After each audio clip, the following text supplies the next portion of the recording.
Si después de almorzar te da un sueño incontrolable y además la báscula no baja, el problema no es tu comida, es el orden en que te la comes. Soy tu Doc sin garabatos. Fisiológicamente, como llega la comida a tu estómago define tu pico de glucosa. Un pico alto de azúcar en sangre significa un choque extremo de energía y almacenamiento automático de grasa. La ciencia es clara.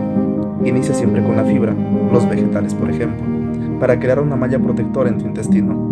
Sigue con la proteína y grasa y deja los carbohidratos estrictamente para el final. Así aplanas tu insulina al instante.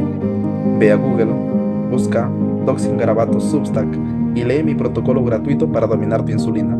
Y sígueme por aquí para más salud sin garabatos.